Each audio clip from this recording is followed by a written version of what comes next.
Petra atrai milhões de pessoas por causa de um único edifício. Esculpido na pedra, ele aparenta ser decorativo, cerimonial e seguro. Os arqueólogos trataram-na como história encerrada. Essa suposição agora desmoronou. Novas descobertas mostram que o edifício nunca teve a intenção de homenagear os mortos ou servir visitantes. O que se encontra sob ele não foi colocado ali por acaso. E uma vez compreendido o seu propósito, Petra nunca mais poderá ser vista da mesma forma. Os avisos não ditos e a história suprimida. Por mais de 2000 anos, a estrutura conhecida como Alcaz, frequentemente chamada de Tesouro, permanece esculpida na rocha no final da entrada principal de Petra.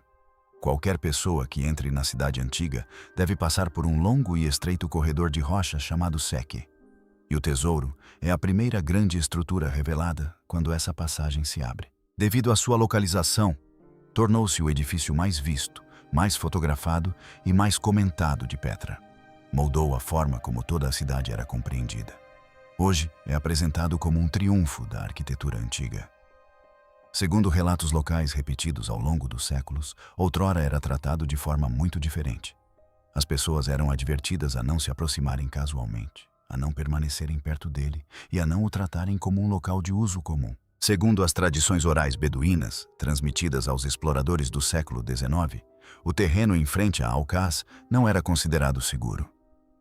Alguns relatos o descrevem como um lugar onde os vivos jamais deveriam pisar. Outros alertavam que a própria terra reagia àqueles que ali permanecessem por muito tempo. Essas não eram histórias simbólicas, mas sim regras práticas transmitidas de geração em geração nas famílias. As pessoas eram aconselhadas a não dormir perto da estrutura e a não permitir que crianças brincassem ali, especialmente após o pôr do sol. Diversos exploradores ocidentais da época registraram esses avisos sem compreendê-los completamente. Diários daquele período mencionam relatos repetidos de sons estranhos durante a noite. Segundo relatos, homens que dormiram perto de Alcaz disseram ter ouvido respirações vindas debaixo da terra. Outros descreveram sons graves que pareciam emanar debaixo do piso de pedra, e não dos penhascos ao redor.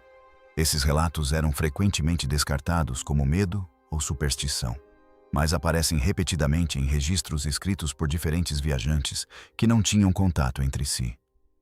Alguns exploradores também notaram condições físicas que não conseguiam explicar. Segundo suas observações, o ar próximo ao espaço aberto em frente ao Alcaz às vezes apresentava um forte cheiro metálico, frequentemente descrito como rico em ferro. Outros registraram quedas repentinas de temperatura que não correspondiam às condições em outras partes de Petra. Quando pedras eram golpeadas contra o chão, o som supostamente ecoava de uma maneira incomum, como se a rocha abaixo fosse oca em vez de sólida. Essas observações nunca foram confirmadas na época, mas contribuíram para aumentar a inquietação. O que tornava esses relatos particularmente convincentes era a sua consistência. Viajantes de diferentes décadas, sem conhecimento dos diários uns dos outros, descreveram fenômenos notavelmente semelhantes. Segundo relatos posteriores, um memorando arqueológico jordaniano da década de 1950 descrevia o solo sob Alcaz como estruturalmente perigoso e não de formação natural. O documento supostamente alertava contra perturbações e recomendava restringir o acesso. Em menos de um ano, o memorando foi retirado de circulação pública. Nenhuma explicação foi dada e o documento não consta nos arquivos padrão atualmente. Acadêmicos apontaram inconsistências visuais na parte externa do Alcaz. Os símbolos esculpidos na fachada não correspondem aos desenhos funerários encontrados em outros locais de Petra. Alguns pesquisadores acreditam que essas marcas se assemelham a símbolos nabatistas ligados à restrição e à separação, em vez de à honra ou à memória. Essa interpretação permanece em debate, mas introduz uma primeira ruptura entre aparência e propósito. O interior amplia essa ruptura consideravelmente. Ao contrário dos túmulos confirmados em Petra, Alcaznem não possui as características básicas necessárias para uso funerário. De acordo com diversos estudos, não há nichos, arranjos planejados ou elementos internos que permitam atividades de longa duração. A estrutura parece imponente por fora, mas por dentro funciona como uma casca vazia.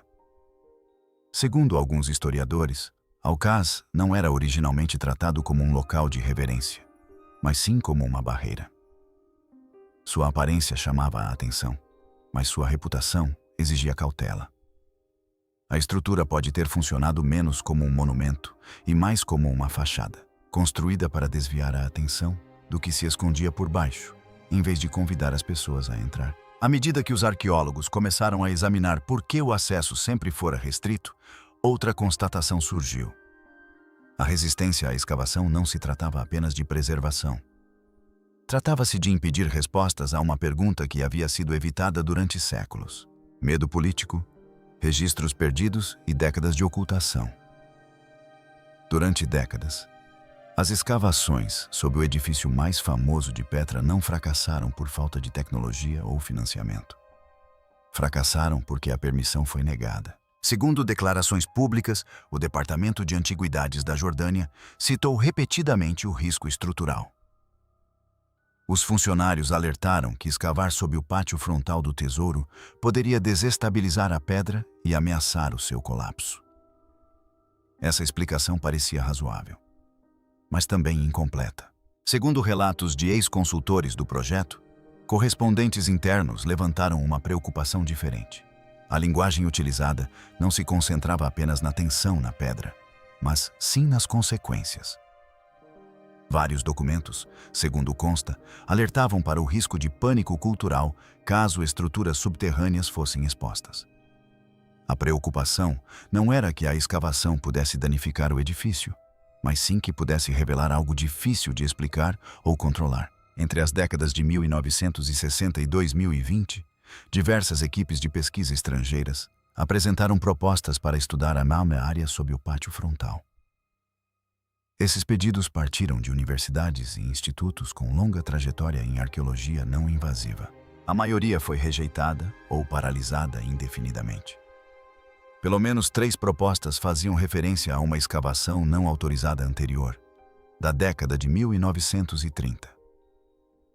De acordo com esses pedidos, as anotações dessa escavação não estavam mais disponíveis. Alegava-se que haviam desaparecido dos arquivos institucionais sem explicação. Um documento desse período anterior sobreviveu. De acordo com vários pesquisadores que afirmaram tê-lo visto, o memorando continha um aviso direto. Dizia: "Não perturbe a câmara inferior. Não é um túmulo." O documento não oferecia mais nenhuma descrição. Não explicava o que era a câmara. Apenas explicava o que não era. O memorando nunca foi publicado formalmente, e sua origem permanece controversa. Autoridades locais também desempenharam um papel.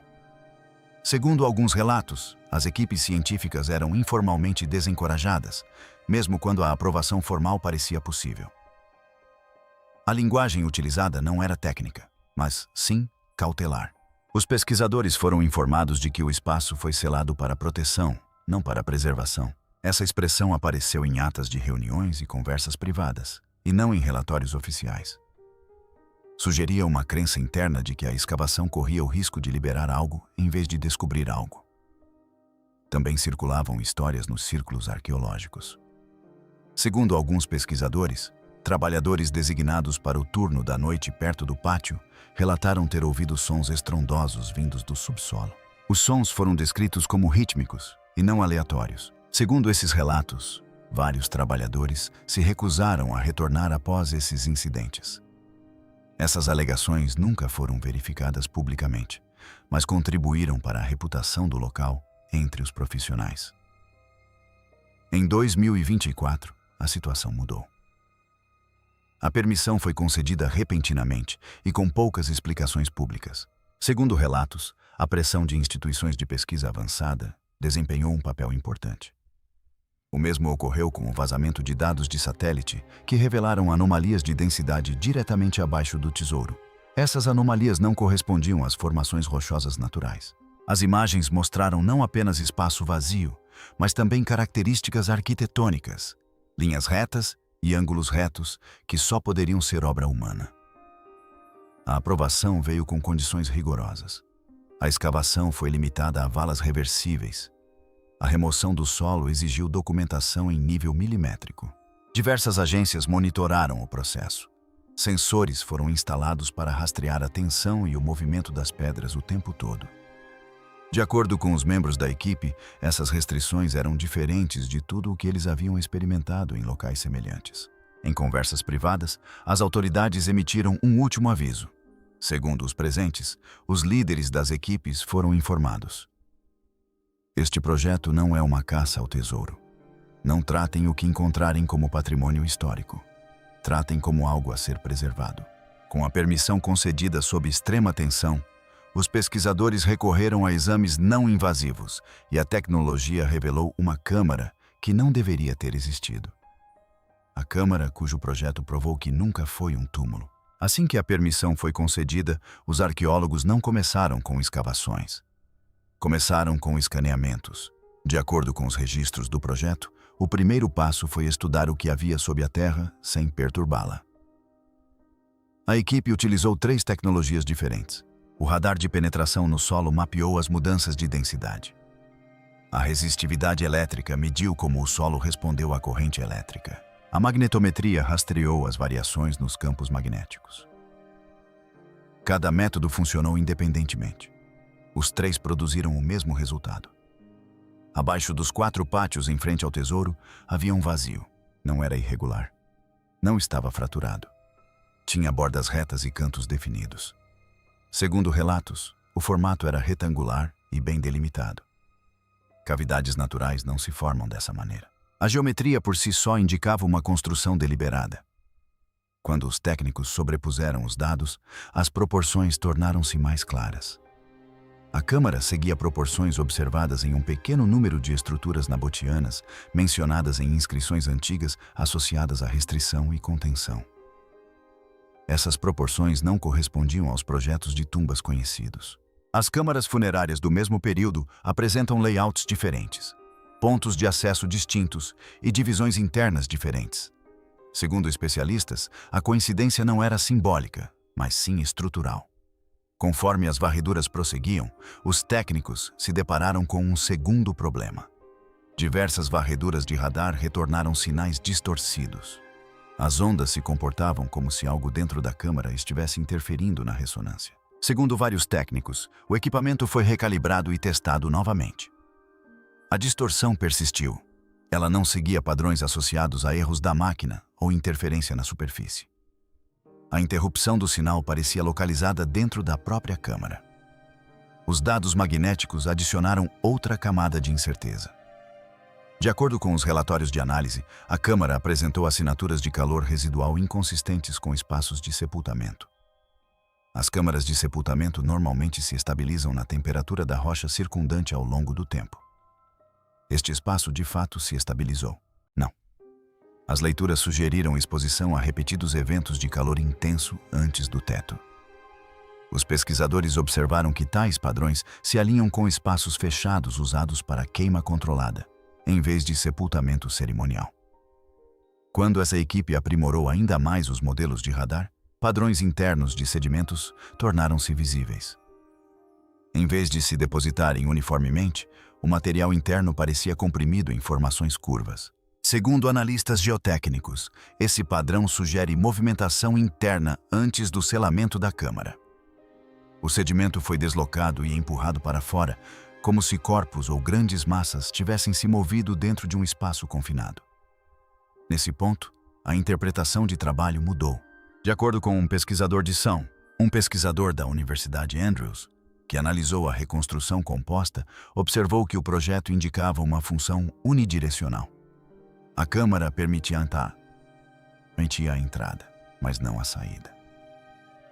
Segundo relatos, ele afirmou: "Seja lá o que for isso, não foi projetado para deixar as pessoas saírem." Essa avaliação se espalhou rapidamente entre a equipe. Conforme o trabalho prosseguia, as condições na superfície também mudavam. De acordo com alguns membros da equipe, permanecer perto do pátio frontal após o pôr do sol tornou-se difícil. Relatos descreveram uma sensação de pressão e leve desorientação.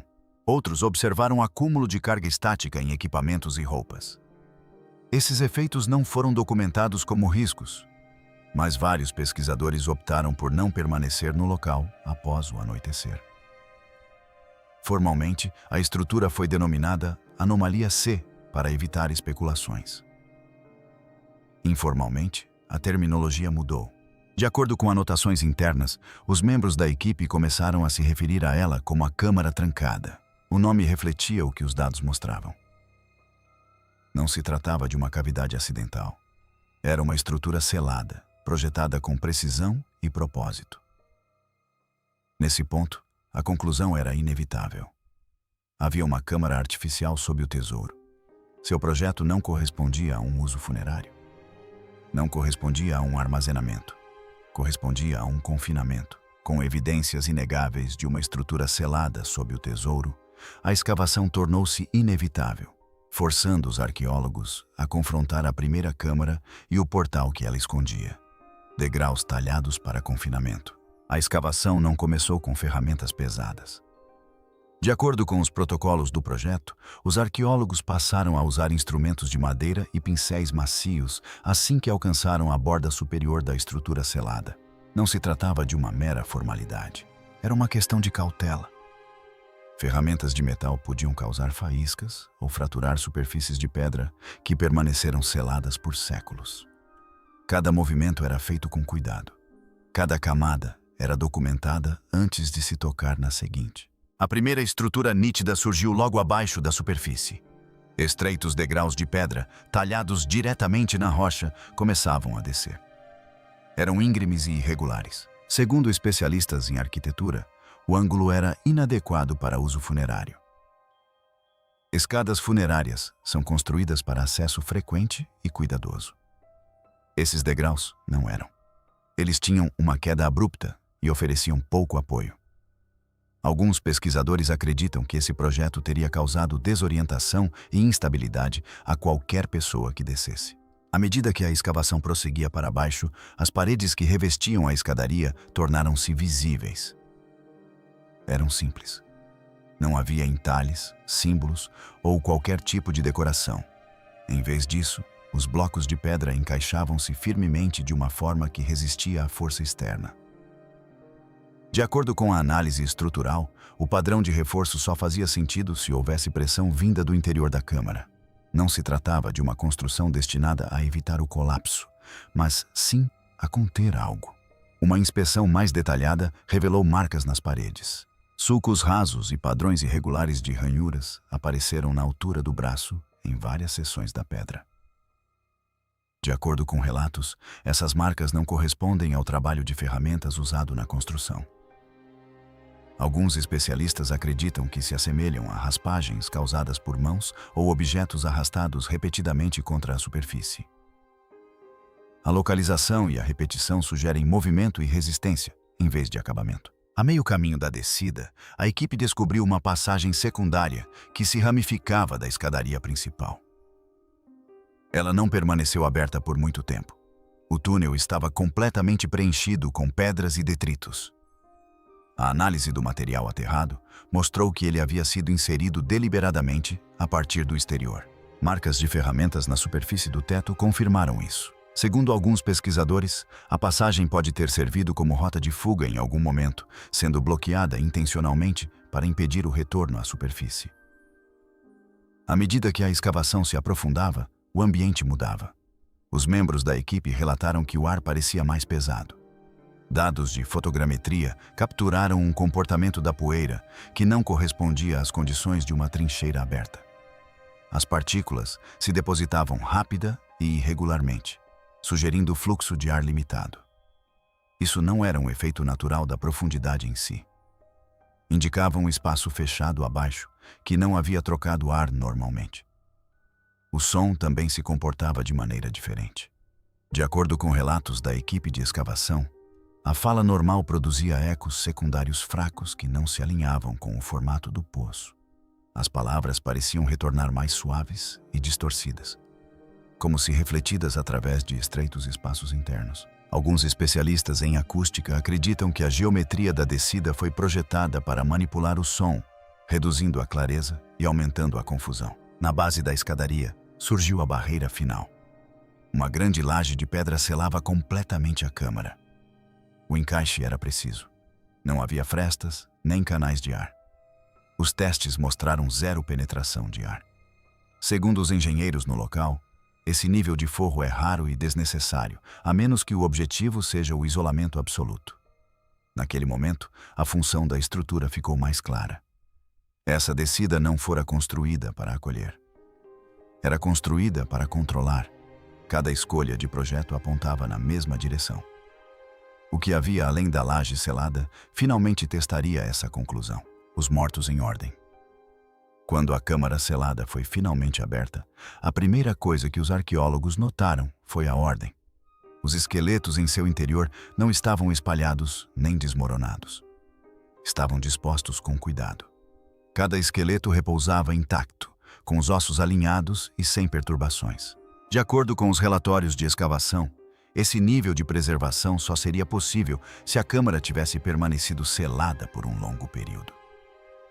Não havia sinais de entrada posterior, nenhuma perturbação. Tudo o que havia sido colocado ali foi deixado exatamente como planejado. Uma análise mais detalhada revelou características esqueléticas incomuns. Diversos restos mortais apresentavam marcas ósseas que estão sendo analisadas por especialistas forenses para compreender seu significado. As marcas não correspondiam a padrões comumente associados à decomposição natural ou à pressão do sepultamento, o que motivou estudos adicionais.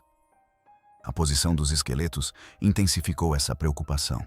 Alguns foram dispostos em posições não encontradas nos costumes funerários nabotianos conhecidos. Vários indivíduos foram colocados de bruços ou curvados para a frente em posturas incomuns para as práticas funerárias nabotianas típicas. Segundo pesquisadores familiarizados com a prática regionalista, essas posições não têm significado cerimonial.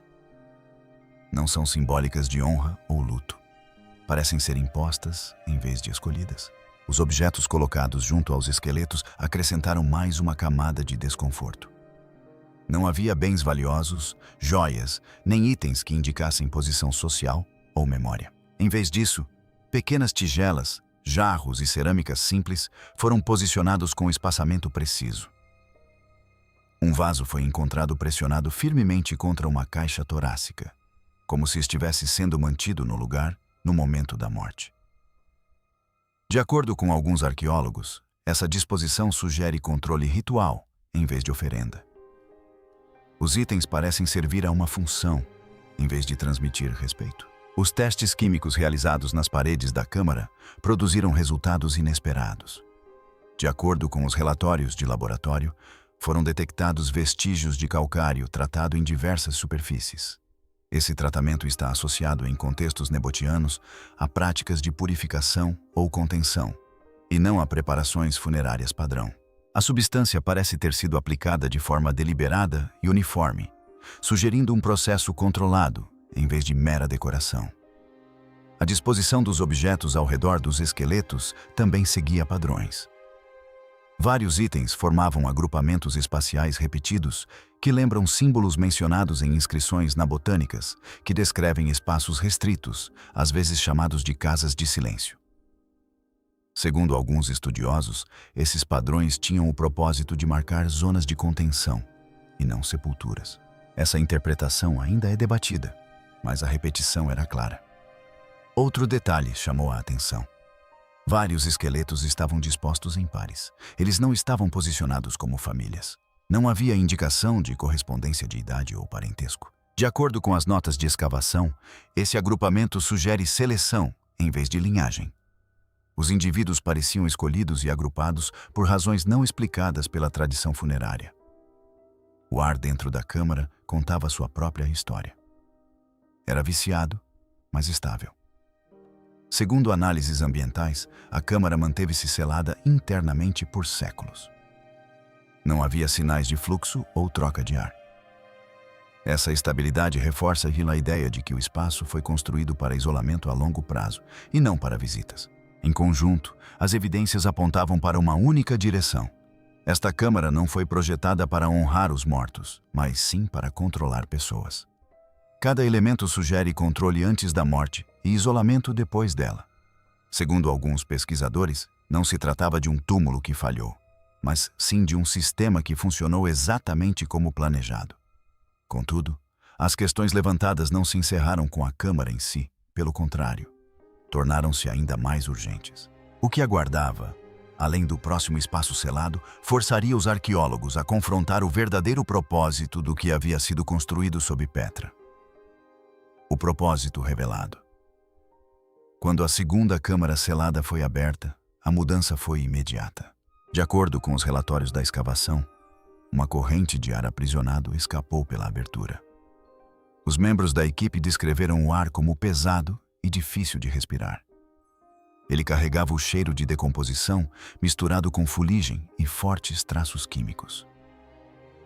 Um pesquisador afirmou posteriormente que a sensação era como respirar algo que havia permanecido isolado do mundo por tempo demais. À medida que a visibilidade melhorou, a condição da câmara ficou clara. As paredes estavam escurecidas por camadas de fuligem. Segundo os especialistas, esse padrão não pôde ser explicado por um incêndio acidental ou por uma intrusão posterior. As marcas eram uniformes e generalizadas, sugerindo queimadas controladas repetidas enquanto a câmara estava selada. Esse tipo de atividade está mais relacionado a práticas de contenção ou purificação do que à tradição funerária.